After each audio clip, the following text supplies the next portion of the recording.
Magandang hapon sa inyo lahat mga boss. Ayan, nandito tayo ngayon sa Block 20, Lot 34. Ay sa mga nakakasubaybay mga boss yung unit na ni-renovate natin. Ayan, natapos na pala to mga boss. Ayun, last time is ayun, na-turnover natin yung sa Block 1, Lot 13. Ayun, ngayon mga boss is dito naman tayo sa Block 20, Lot 34 na unit mga boss. Ito na pala mga boss yung unit na ni-renovate natin dito mga boss. Ito na yung kabuuan ng yung front. Ayan, ito na. Yung dito mga boss sa existing, sa interior, ayun, yun yung ginawa natin ayun, sa mga nakakasubaybay. Nandito na pala yung may-ari, nakalipat na sila. Ayun, hindi na natin mapapasok yung loob. Pero balikan na lang natin mga boss yung, may video naman tayo dito mga boss sa interior na yan, yung natapos natin dyan. Ayan, mga boss sa front natin, ayun, ito nga yung gate sa mga nakakasubaybay din mga boss.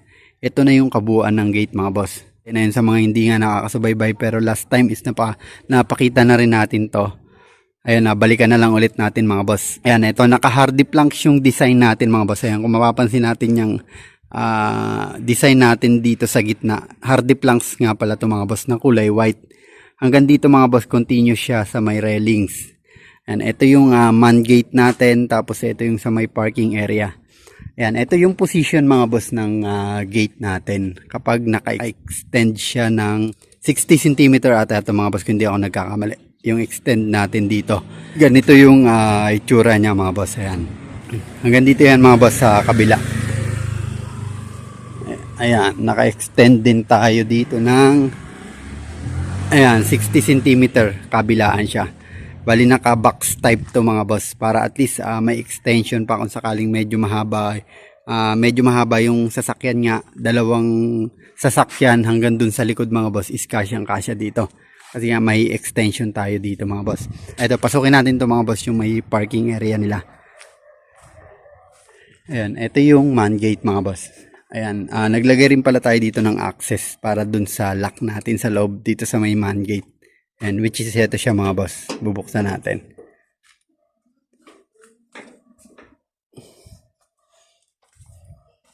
Ayan. Ganito pala yung lock na ginawa natin dito mga boss sa man gate natin. DIY to mga boss. Ayan. Ito yung lagayan ng lock nya. Ayan. Ito yung lagi nating makikita mga boss. Kung hindi yung may handle sa gitna, ganitong itsura. Ayan. DIY to mga boss. Itong sa may gate naman ng parking area natin mga boss. Ayun, sa mga nakakasabaybay ulit mga boss, yung lock pala ng gate natin dito sa may parking area is the same to nung ginawa natin sa Lancaster. Ayan, ganito siya mga boss. Kapag nakalock siya mga boss is nandito siya. Ayan, nakaganito. Tapos dito mo siya pwedeng lagyan ng padlock para hindi rin talaga siya totally mabuksan. Ito. Tapos kung sakali mga boss na bubuksan naman natin mga boss, iaangat lang natin to. Angat tayo. Ayan, tapos iti-twist natin papunta dito naman sa kabilang side. Tapos yung kung mapapansin natin yung ayan, yung pinakang bakal na to is papasok naman dito sa boss para hindi siya gumalaw. Ayan, papasok natin. Ayan. Pwede na natin tong hatakin. Ayan, nakalock na siya dito sa side na to. Ayan, ganito siya mga boss. Tapos kung sakali naman na ilalak ulit natin, babalik lang rin naman natin to. Ito, papasok din natin dito sa side na to. Para yon. Yan, para nakalock na rin siya dito. Tapos dito natin siya pwedeng susian. Ayan, ito mga boss is DIY lang rin to na lock para dito sa gate. Ayan, ganito nga yung position pala mga boss kapag, ayan, ulitin na lang ulit natin sa loob, ganito yung position kapag naka-extend siya. Ayan, kung mapapansin natin, naka-extend siya. Ito, naka-extend. Ayan, meron din pala tayo dito mga boss, mga bolt na nilagay. Ayan, meron tayong nilagay dito. Ito naman mga boss, yung lock natin to dito sa flooring mga boss para hindi siya gumalaw. Ayan, meron din doon. Para naka-steady itong natin, itong gate natin. Kapag bubuksan naman natin ito mga boss, iangat lang natin to. Tapos yun, ilalagay natin ilalagay natin to dito para hindi siya bumaba. Para hindi sumabit dito sa flooring natin. Ito mga boss is DIY din natin to. Pero ito mga boss, yung ganitong mga lock, ganitong mga bolt is may mabibili naman tayo mga boss sa Shopee ata. Meron na itong nabibili. Pero ito mga boss is sinadya natin, DIY natin to mga boss. Ayan, talagay natin doon. Tapos, ayan. Ayan, ganito na siya pag naka-open. Tapos, ito rin mga boss, buksan natin. Pag normal naman mga boss na ganito yung position natin. Ganito yung position ng gate mga boss. Ayan, etong naka-extend natin is wala na siya. Ayan, kung mapapansin natin, nandito na siya nakatutok sa may poste natin. Ayan. Ganito yung position ng wala nang extend. Ayan, tapos ito naman yung position na may extend pa mga boss. Ayan, kung mapapansin natin may extend dito. Tapos yung side na yon is hindi na siya naka-extend. And ito mga boss is pwede rin natin itong i-move dito sa side na to.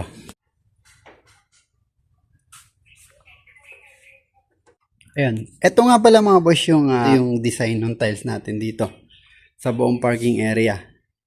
Tsaka yung dito mga boss sa front papunta ng main door papasok sa loob mga boss.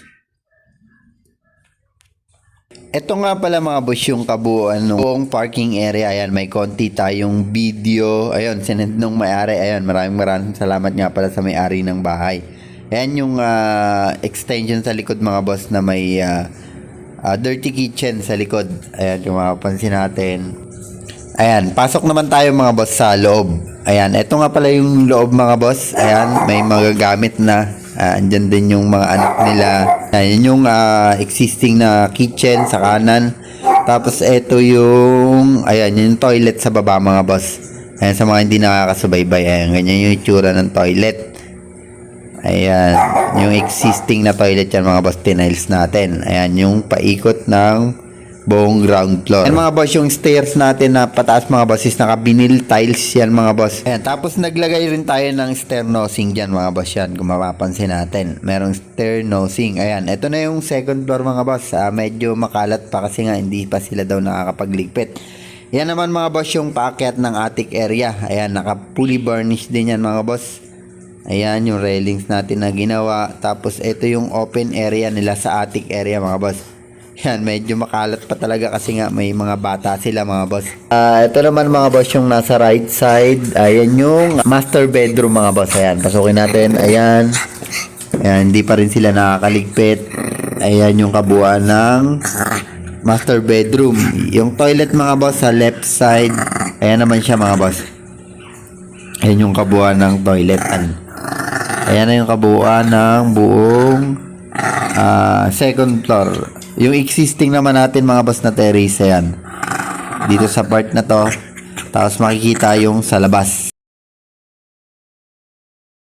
Yun na yung naging resulta ng project natin mga boss sa Block 20 Lot 34.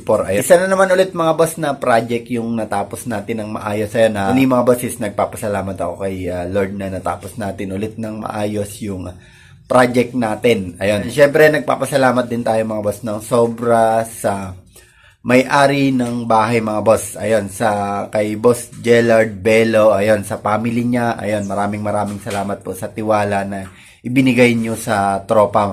Tsaka maraming salamat sa effort. Ayun, na nag-send pa nga ng video kasi nga, ayun, hindi na natin mabidyohan yung loob ng unit na nila boss. Kaya nag-send siya ng konting video mga boss. Pero yung kabuuan nun mga boss, mapapanood naman natin sa mga last na mga upload natin yung buong kabuuan ng unit. Maraming salamat din ulit mga boss sa inyong lahat na patuloy na sumusuporta sa munti nating channel mga boss.